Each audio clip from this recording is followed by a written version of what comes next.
మన మీద మనకు దాడులు జరుగుతున్నా, మన మీద మనకు ఇంకా కుట్రలు జరుగుతున్నా మనం మార్చలేమంటే మనం బాగా ఆలోచించవలసిన అవసరం ఉంది.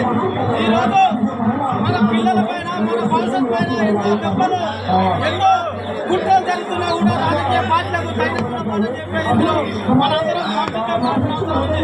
అది ఆంధ్ర కావచ్చు, తెలంగాణ కావచ్చు, ఏ జిల్లా అయినా ఎక్కడైనా కావచ్చు, మన పైన ఎట్లాంటి దాడులు జరుగుతున్నాయో ఒక్కసారి ఆలోచించవలసిన అవసరం ఉంది.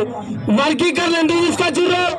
రాజకీయ పార్టీల కుట్రలో ఎత్తుగడలుగా జెండాలు మోచేది మనం, బ్యానర్లు కట్టేది మనం, పోస్టర్లు వేసేది మనం, పార్టీల్లో ఎమ్మెల్యేలను, ఎంపీలను, మంత్రులను గెలిపించేది మనం. మన సహాయాన్ని, మన శ్రమను వాడుకుంటూ మన వదిలేస్తున్న వారిపైన మనం ఏం చేద్దామో మరి ఉమ్మడి రాష్ట్రానికి సంబంధించిన నాయకత్వం ఆలోచన చేయవలసిన అవసరం ఉంది. ఆ నాయకత్వంతో పాటు జాతీయ స్థాయిలో కూడా మన అందరం ఐక్యం కావాల్సిన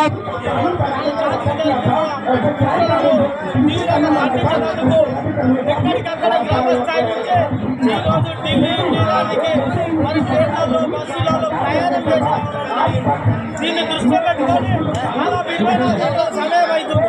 ఇక్కడ వేదిక పైన కూర్చోనికి కనీసం 2-3 గంటలు మనకు ఆలోచన ఎందుకంటే ఎన్నో పనులను, ఎన్నో సంఘటనలు, ఎన్నో ఇబ్బందులు తీసుకొని ఈరోజు ఒక 24 అవర్స్ దీన్ని దృష్టిలో ఉంచుకొని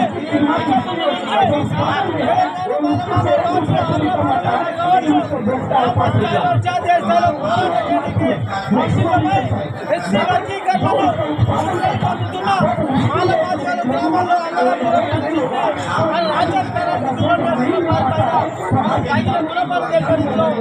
పోరాటం ఉండాలని చెప్పి తెలియజేసుకుంటూ ఈ కార్యక్రమంలో రాష్ట్ర అధ్యక్షుడు కావచ్చు, గ్రామ అధ్యక్షుడు కావచ్చు, జాతీయ అధ్యక్షుడు కావచ్చు, అందరం సమగ్రిగా, అందరం ఒకే వేదిక మీద అన్నదమ్ములుగా, స్నేహితులుగా, అక్కయ్యలుగా పోరాటం చేయాల్సిన అవసరం ఉంది. నీకు నాకు పగ కాదు, మనకు పగ మీద మనం ప్రతిఘటించడం లేదు, మన మీద మనం ప్రతిఘటించడం చాలా అన్యాయం అని చెప్పి సభాముఖంగా మనం ఆలోచన చేయాల్సిన అవసరం అని చెప్పి ఈ సందర్భంగా మీ అందరికీ పాదాభివందనం చేసి వేడుకోవడం జరుగుతుంది. ఎందుకంటే ఇక్కడ తాళపల్లి రమణ తక్కువ కాదు, పిల్లి సుధాకరణ తక్కువ కాదు, మరి రామచంద్రన్న తక్కువ కాదు, ఇంకా ఇక్కడ ఉన్న ఆంధ్రప్రదేశ్ అధ్యక్షుడు తక్కువ కాదు. గ్రామ స్థాయిలో ఉన్న మాల బిడ్డ కూడా మాలనే.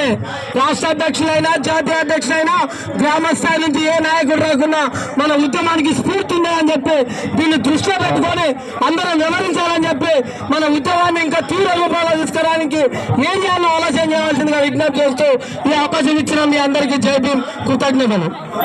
హలో అన్నా, యాంపిల్ వైర్